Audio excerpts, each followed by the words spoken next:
আরেকটা কথা আছে, রমজান মাসে যাকাত দিয়ে দিবেন, যার যার যাকাত যেটা আছে। যাকাত দিবেন না, জাহান্নাম অবধারিত। যে সালাত পরে যাকাত দেয় না কাফের, সালাত পরে কিন্তু যাকাত দেয় না, এটা কুফরি।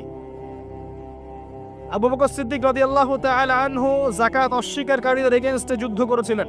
যাকাতটা কিন্তু নফল কিছু নয়, ফরজ। নিসাব পরিমাণ সম্পদ হয়েছে, যাকাত দিতেই হবে। আর আমি অনেকদিন বলেছি, ইসলামিক ইকোনমিক্সের বেইজই হচ্ছে যাকাত। ইসলামিক ইকোনমিক্সের ভিত্তি হচ্ছে যাকাত এবং ব্যবসা। ধনীর সম্পদে গরিবের হক। বাংলাদেশে এমনও মানুষ আছে যার একজনের যাকাত দিয়ে 100 পরিবার চলা সম্ভব। এমনও মানুষ আছে, যদি সমস্ত যাকাতগুলোকে সুন্দরভাবে কালেক্ট করা যেত এবং উপরের লেভেল থেকে ডিস্ট্রিবিউট করা যেত, দেখেন বড় বড় মেগা প্রজেক্ট করতে পারতাম আমরা। কে বোঝাবে কাকে? কে বোঝাবে কাকে? কথা বললেই তো সমস্যা। যাকাত গরিবের হক। ধনীদের সম্পদ থেকে যাকাত নিয়ে আপনি একটা পাহাড় করতে পারতেন সম্পদের। এগুলোকে সুন্দর করে ডিস্ট্রিবিউট করতে পারলে, যেখানে কোনো দুর্নীতি নাই, দেখবেন বড় বড় মেগা প্রজেক্ট হচ্ছে। আমরা তো ব্যক্তিগতভাবেই যাকাত দেই না, অনেকেই দেই না, নামাজ পড়ি যাকাত দেই না। নিসাব কি তাই বুঝি না। যাকাত কিন্তু ফসলেরও আছে। ফসলের ওষুধ আছে না, চাষিরা ওষুধ দেয় না। রমজান মাসে সাদাকাতুল ফিতর আছে, এটাও দেয় না অনেকে। এগুলো ঠিক না। যাকাত বাধ্যতামূলক। যাকাত দিলে সমাজে একটা সাম্য তৈরি হবে, গরিব না খেয়ে মরবে না। যাকাত কেন্দ্রিক ইকোনমিক্স ছিল বলেই সাহাবায়ে কেরাম রাদিয়াল্লাহু আনহুমের যুগে একজন মানুষ খুঁজে পাওয়া যেত না যাকে সাহায্য করা লাগবে। সবাই স্বাবলম্বী হয়ে যেত, আলহামদুলিল্লাহ। অতএব রমজান মাসে যাকাত দিয়ে দেন আল্লাহর ওয়াস্তে, অন্যথায় কি হবে এটা বলে দিই। সূরা তাওবায় আল্লাহ পাক বলেছেন, এই সম্পদগুলোকে আল্লাহ পাক একত্রিত করবেন, করে আগুনে জাল দিবেন।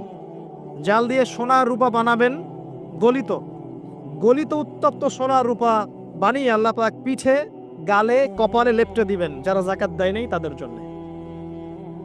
আমরা আশা করি এই শাস্তি পেতে চাই না, পেতে চাই? আল্লাহ পাক বোঝার তৌফিক দান করুন। রমজানে আর কিছু কাজ করুন, বেশি বেশি আল্লাহর জিকির করেন, দোয়া করেন বেশি থেকে বেশি। হিসনুল মুসলিম বইটা কিনেন, এখানে অনেক দোয়া দেয়া আছে। এগুলো মুখস্থ করেন, আল্লাহর কাছে দোয়া করেন, দেখবেন ইনশাআল্লাহ তাআলা আপনার দোয়া কবুল হয়ে গেছে। আর রমজানে বেশি বেশি বাজারে যাবেন না। মাসের বাজার প্রয়োজনে এখনই করে রাখেন, রমজানে বাসা থেকে বের হওয়ার দরকার নেই। বেশি বেশি বাজারে গেলে বাজারের দোয়াটা পরে চলে আসবেন। নিত্য প্রয়োজনীয় কিছু সবজি টবজি কিনতে হয়, এগুলো কিনবেন, এটা হয়তো কিনতে হয়, কিন্তু মেইন বাজারগুলো কিনে রাখেন আগে থেকেই। আর এই সব এক শ্রেণীর মানুষ যারা আছে রমজানে নিত্য প্রয়োজনীয় দ্রব্যের দাম বাড়িয়ে দেয়, এদের উপর লানত অভিশাপ আল্লাহর।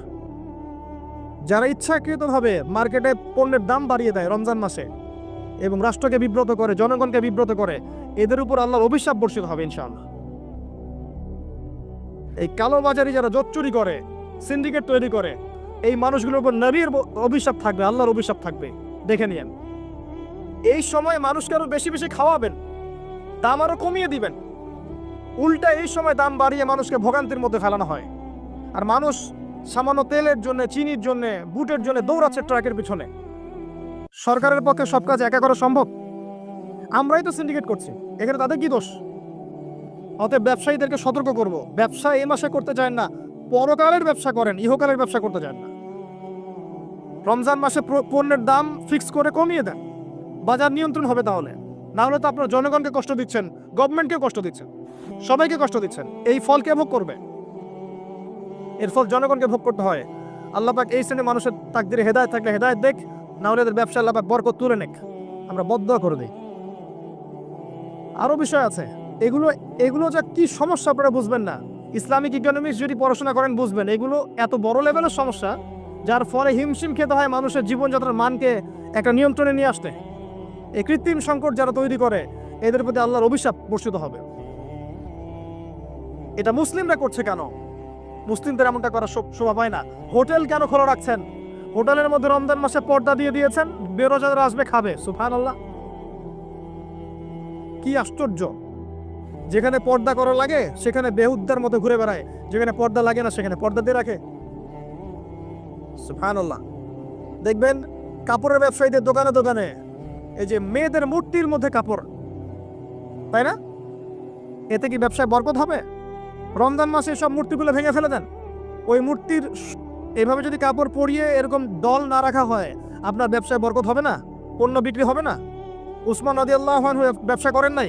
আব্দুর রহমান বিন আউফ ব্যবসা করেন নাই?